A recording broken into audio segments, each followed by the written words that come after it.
Good morning. This is Miss Bryant, your friendly counselor, back again. And normally I have a book with me and all of those things. But today I just wanted to have a little chat. And today I wanted to just remind us that I've already recorded a book about respect.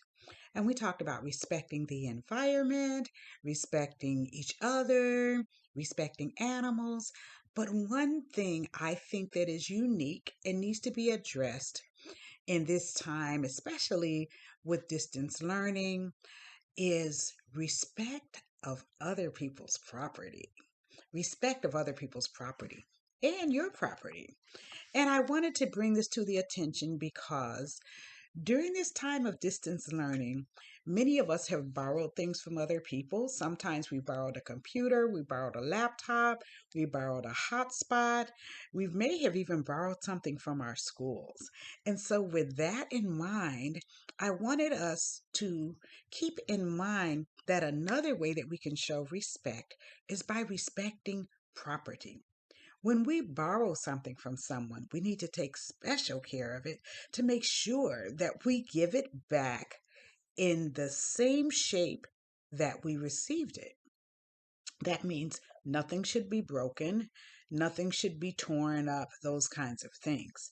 So, I wanted to talk about just basically with technology, mainly computers, laptops, hotspots, things like that, that people are using so they can continue to learn from a different place other than the classroom. Or we could kind of take our classrooms with us. We can think in terms of that. So, with that in mind, I just wanted to make sure that we continue to think about respect too, because that's our values matter. And so, what are we talking about with respect and technology? How does that work? Well, one of the things is when we have a laptop or something like that, there we have to take very good care of it. That means we shouldn't drop it. We shouldn't hit it against anything really hard. We may even want to keep it in a case or a book bag so it's very safe. The other thing is anything that came with our laptop or our hotspot or the tablet. We want to keep that with it too. Sometimes you have a cord or something like that. Those things should be kept together. Those things should be kept together. And that way we don't lose it. Now, what are some other ways that we show respect about property? Certain things we just don't put together. And what do I mean by that? Well, we know that we should never, never, never, never take liquid and put it on electronics because that's not a good thing. It's not safe for you. And then we end up damaging or breaking or destroying the property, even if it's our own laptop. I promise you, mommies, daddies, grandmas, aunties, uncles, whoever buys you the laptop or the tablet would not be happy to find that maybe there was some water on the laptop that poured some type of liquid or juice. So that is why it's a common rule to not have food or drink near your laptop or electronic device. Actually, that should even go to when you're eating. I know some people are like, what? Yep, even when you're eating. You shouldn't even have your electronics anywhere near that. You should sit down and eat your meal and enjoy it. The other thing is these laptops, hotspots, whatever they're using, they can break. They can break. So we have to carry them carefully. Carry them carefully. So that means that we shouldn't, have them where they'll fall off on the floor or have them outside and have them hit the ground or running with them, those kinds of things. We should be very, very, very careful with them. So that's something just to keep in mind in terms of that.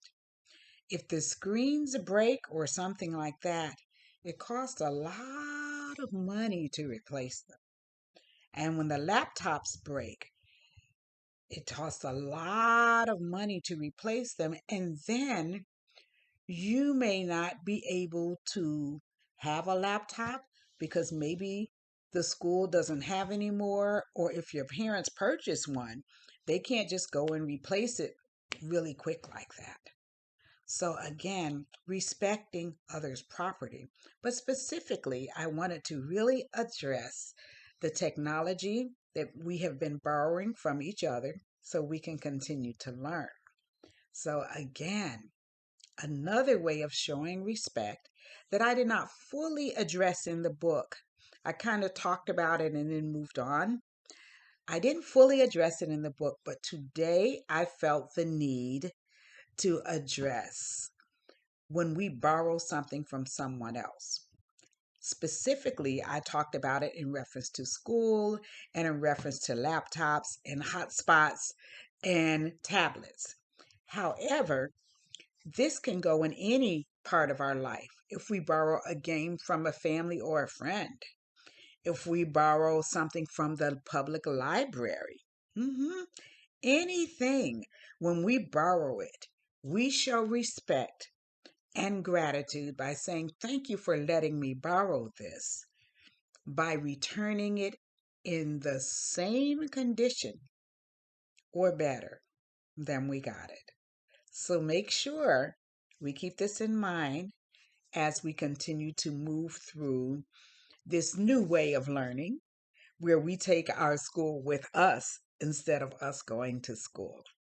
Have a great day. This is Miss Bryant, your friendly counselor, talking about respecting property.